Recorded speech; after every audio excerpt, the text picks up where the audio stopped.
Good morning 12th class students. बेटे business का हम सैम्पल पेपर रिवाइज कर रहे थे।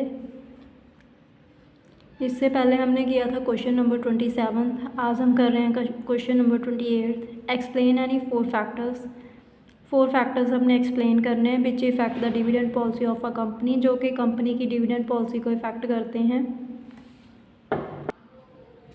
आंसर है बेटे हमारे पास the factors affecting dividend policy are liquidity of funds. The liquidity of funds is an important consideration in dividend decision. जो फंड्स की लिक्विडिटी है जो एक महत्वपूर्ण कंसिडरेशन होता है डिविडेंड डिसीजन में। As dividend involves cash payment, क्योंकि डिविडेंड में कैश पेमेंट इन्वॉल्व होती है, कैश की पेमेंट की जाती है। So the dividend decision of a company influenced by the availability of liquid resources. इसलिए जो डिविडेंड डिसीजन है कंपनी का, इसके ऊपर इफेक्ट पड़ता है कंपनी के पास कितने लिक्विड रिसोर्सेज हैं, कैश रिसोर्सेज कितने हैं, उस चीज़ का। Policy of control, it is the another important factor, जो एक और महत्वपूर्ण फैक्टर है विच इन्फ्लुएंस डिविडेंड पॉलिसी, जो कि डिविडेंड पॉलिसी के ऊपर इफेक्ट डालता है। If the company feels that no new shareholder should be added, अगर कंपनी ऐसा सोच रही है कि किसी भी न्यू शेयर होल्डर को ऐड नहीं करना, then policy of control will have to pay less dividends. तो पॉलिसी ऑफ कंट्रोल के तौर पे वो कम डिविडेंड पे करेंगे। Tax position of shareholders, the tax position of shareholders is influencing factor. जो टैक्स पोजीशन होती है शेयर होल्डर्स की, ये भी एक इफेक्ट डालने वाला फैक्टर है डिविडेंड डिसीजन के ऊपर। इन अ कंपनी में if a large number of share holders have already high income, अगर बहुत ज़्यादा शेयर होल्डर्स की बहुत ज़्यादा इनकम है बाकी रिसोर्सेज से, they will not be interested in high dividend, तो वो ज़्यादा डिविडेंड में इंटरेस्टेड नहीं होंगे। Effect of trade cycle also influence the dividend policy. जो ट्रेड साइकिल है वो भी इफेक्ट डालता है डिविडेंड पॉलिसी के ऊपर ऑर्गेनाइजेशन की। During the period of inflation, महंगाई जब बढ़ रही होती है उस समय, funds generated from depreciation may not be adequate to replace the assets. तो जो मतलब हमने फंड्स इकट्ठे किए होते हैं डेप्रिशिएशन से, वो इतने सफिशेंट नहीं होते कि उससे हम एसेट्स को रिप्लेस कर पाएँ। नेक्स्ट हमारे पास क्वेश्चन है explain the role of the financial management. हमने फाइनेंशियल मैनेजमेंट के रोल को एक्सप्लेन करना है। The role of the financial management are as follows. The fundraising activities, short term and long term liabilities and their composition।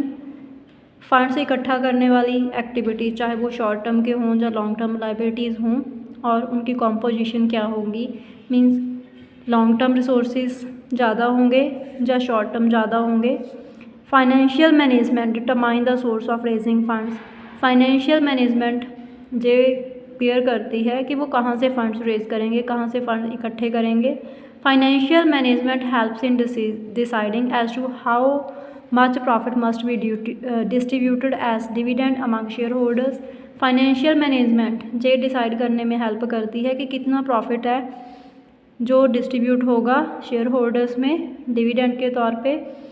Financial management determines the proportion of equity and debt in the total capitalization of the company। Financial management determine करती है, fix करती है कि equity कितनी होगी, मतलब shares कितने issue किए जाएंगे, और डेट कितना होगा कंपनी की टोटल कैपिटल में।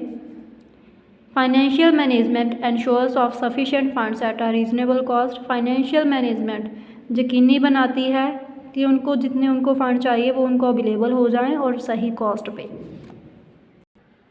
नेक्स्ट क्वेश्चन है बेटे नेम द प्रोसेस। हमने प्रोसेस का नाम बताना है which helps in determining the objectives, जो हेल्प करती है ऑब्जेक्टिव्स को डिटरमाइन करने में, पॉलिसीज़ को, प्रोसीजर्स को, प्रोग्राम्स को एंड बजट्स को। To deal with financial activities, financial activities से डील करने के लिए किसी भी एंटरप्राइजेज़ की हमने 6 पॉइंट बताने हैं इम्पॉर्टेंस के। Financial planning helps in determining the objectives. Financial planning help करती है ऑब्जेक्टिव्स को फिक्स करने में, पॉलिसीज़ को, प्रोसीजर्स को, प्रोग्राम्स को एंड बजट्स को। To deal with financial activities से डील करने के लिए किसी भी एंटरप्राइजेज़ की। Importance of financial planning, the importance of financial planning are as follows. Financial planning estimates the precise requirement of funds. Financial planning estimate लगाती है कि हमें फंड्स की कितनी नीड है। It means to avoid over capitalisation situation, means जे हमारी over capitalisation जो होती है उसको अवॉइड करने में हेल्प करती है। It helps to suggest how the funds are to be allocated, जे हमें बताती है कि फंड्स को डिस्ट्रीब्यूट कैसे करना है अलग अलग उद्देश्यों के लिए।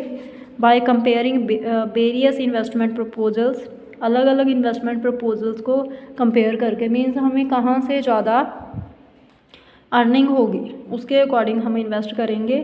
It ensure smooth flow of finance and operations of production and distribution,